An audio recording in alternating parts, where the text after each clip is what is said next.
Hello and welcome to my new series called Gatecrashers. This is my third journey around the mandala, and this is going to be maybe a little bit more of a mischievous or irreverent look.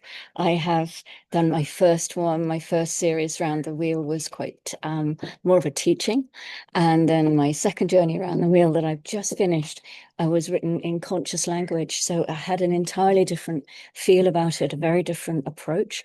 And this third time round, which I hadn't anticipated doing, but the wheel doesn't want to let me go.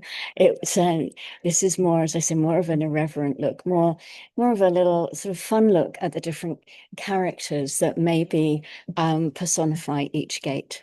And we're starting today with gate 17, the gate of opinions.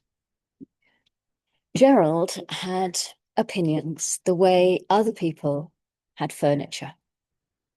They were everywhere. They filled the room. You couldn't move without bumping into one. Some were large and well upholstered opinions. Gerald had been sitting in those comfortably for years. Others were newer acquisitions, picked up last Tuesday after a documentary, or inherited from something a colleague had said in the kitchen at work. Not yet fully tested, but already arranged with great confidence near the window, where everyone could see them. Even Gerald's opinions had opinions. And every single morning, Gerald woke up, made a cup of tea that was brewed for exactly the right amount of time, at least in his opinion. 4 minutes, not 3, not 5, but 4.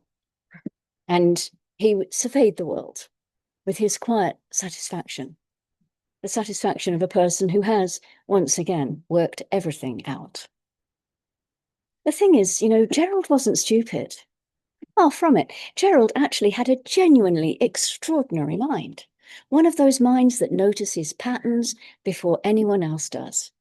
The kind that watches something happen twice and immediately begins constructing a theory about why it will happen a third time. Gerald could look at a situation, a system, a spreadsheet, a soap opera, and within moments, he could see exactly where it was heading and what needed to happen next. And this was, in the right circumstances, an absolute gift. Gerald, however, had never been particularly interested in waiting for the right circumstances. At work, Gerald's colleagues had developed a technique, and it was called the preemptive nod.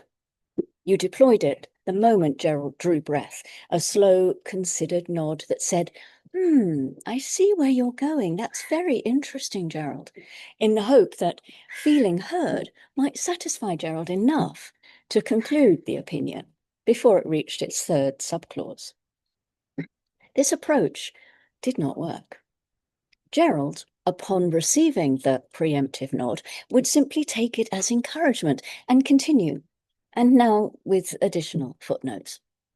The thing is, Gerald would say, and those 3 words were, to Gerald's colleagues, what distant thunder is to a summer picnic. The thing is, it's not just about the quarterly figures. It's the pattern behind the quarterly figures. And if you look at what happened in 2019, not that anyone did at the time, and I did mention it, you'll see that what we're actually looking with here is it's a structural tendency toward something that nobody actually cared about anymore. Because at this point, everyone would kind of discover an urgent need to be elsewhere, maybe the toilet or the car park, or anywhere that Gerald and his opinions weren't. And Gerald never noticed. He was already on to his third subclause. Now, the interesting thing is, if you asked Gerald, really asked Gerald over a proper drink, somewhere quiet, he would tell you something rather unexpected. Gerald wasn't certain. Not really. Not underneath. The opinions, you see, were Gerald's way of testing. Each one floated out into the world like a greater egret, like it floated out into the world like a paper boat on a pond.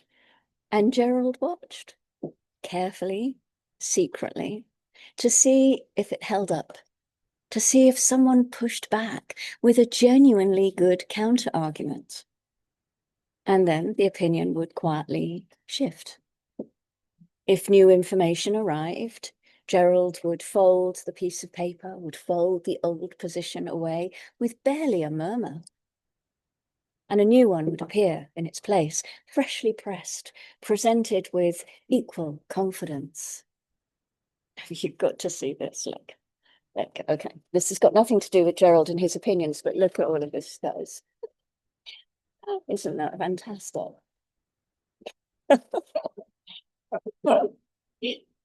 Okay, so I'm sure Gerald would have an opinion about this. To the outside world, Gerald's taking a new opinion, folding the old one, taking a new one, would look like inconsistency, flakiness, possibly even unreliability. Gerald said last week that the new system wouldn't work, and now he thinks it's a good idea. Yes, because last week Gerald hadn't seen all the data, and this week he has. And the pattern has changed, and Gerald's mind has done exactly what it was designed to do. Absorb new information, update the model, reverse the boat, and project forward again. Gerald wasn't being inconsistent. Gerald was being logical. He just hadn't explained it to anyone. The other thing Gerald hadn't quite grasped, and this is the thing that would genuinely have helped if Gerald had ever paused long enough for someone to mention it, was that the opinions he held weren't really supposed to do anything. They were meant to be offered, put on the table, made available. Whether anyone picked them up was entirely someone else's business. Gerald's gift was the seeing, the pattern recognition, the ability to look at the evidence, test it against what had come before, and say, here is a possibility, here is a direction, here is what the data might be pointing towards. That was genuinely valuable. That was a gift.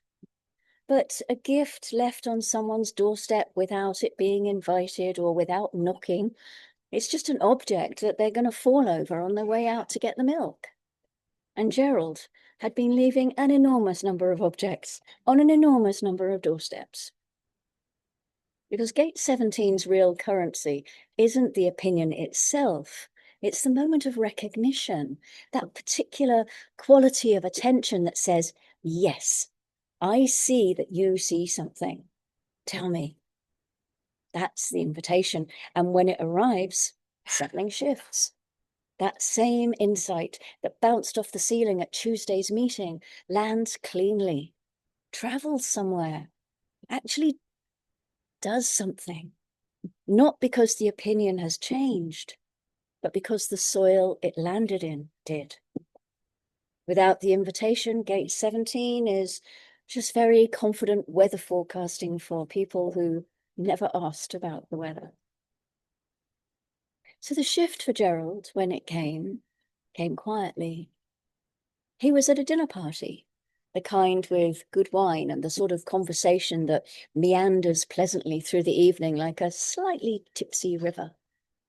And someone asked a question, a genuine question, lobbed into the middle of the table with the relaxed curiosity of someone who actually wanted to know the answer. What do you think, Gerald?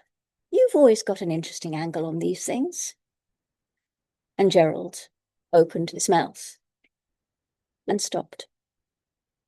They asked, Gerald thought with a surprise that was almost physical. They actually asked. Gerald looked around the table. People were leaning in very slightly. Glasses paused halfway to lips. There was a quality of attention in the room that Gerald had not felt before, or perhaps had never waited long enough to notice. He took a breath. And instead of the usual torrent, the 3 subclauses, the 2019 reference, the structural tendencies, Gerald said something careful, something considered, something that offered the pattern without insisting on it. And then Gerald stopped and waited. And the conversation that followed was, without question, the best Gerald had ever been part of. Now, it should be said, in fairness to the Gate, not every Gerald is assembled quite the same way. There's another kind. They're rarer at a dinner party, if only because they're harder to spot. This Gerald doesn't perform certainty. This Gerald simply has it, the way some people have good cheekbones or an instinct for parking spaces. The opinion arrives fully formed, road-tested, untroubled by doubt, and is offered with the calm matter-of-factness of someone reading a bus timetable. Not unkindly, not arrogantly, exactly, just with complete absence of wobble. You can push back, and this Gerald will consider it genuinely, with interest even.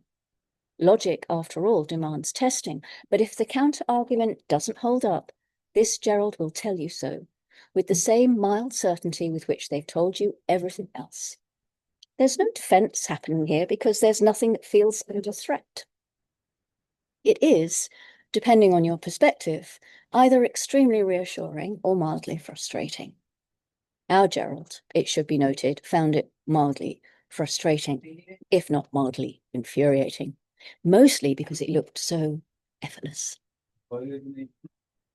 Gate 17 lives in the Ajna Center, the mind's eye, the pattern recognition engine, the place where information becomes understanding, among other things. It sits in logical circuitry in the understanding circuit, which means its whole purpose is to contribute to the collective, to share what it sees so that the group can move forward more wisely, more safely, more together. And it can do that. It does do that when it's working beautifully. But the understanding circuit runs on proof. Logic doesn't ask you to believe it. It asks you to test it. The opinion, it's very real here, the opinion has to be offered. It has to be questioned, challenged, and refined. That's not weakness, that's the mechanic. It's how logic works. Gerald's opinions were never the problem.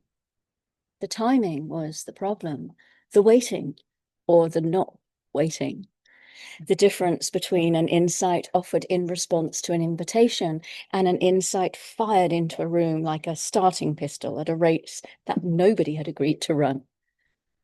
Because here's the thing about Gate 17, that Gerald eventually, slowly, and with some relief, began to understand. The right eye sees clearly. It sees patterns. It sees what's coming. But even the clearest eye in the world is only useful when someone is ready to look through it. Gerald still has opinions. Of course, Gerald still has opinions. That hasn't changed, and it isn't going to. The patterns are still there every morning, lined up before the tea has even finished brewing, ready and waiting, and genuinely quite interesting. But these days, Gerald has developed a small but revolutionary practice. Gerald waits even. He asks to wait. He waits to be asked. Not always, not perfectly. There are still moments, a poorly organized filing system or a suboptimal biscuit tin placement, a roundabout approach from entirely the wrong lane. He doesn't ever want to come driving in India, when an opinion is going to escape before Gerald has quite caught it. But more and more, Gerald has discovered something rather wonderful, that when the opinion arrives in response to a genuine question, it lands differently. It's received. It matters. It goes somewhere. And that, for someone with a mind full of patterns and a genuine desire to be useful, turns out to be far more satisfying than being right. Even about the biscuit tin.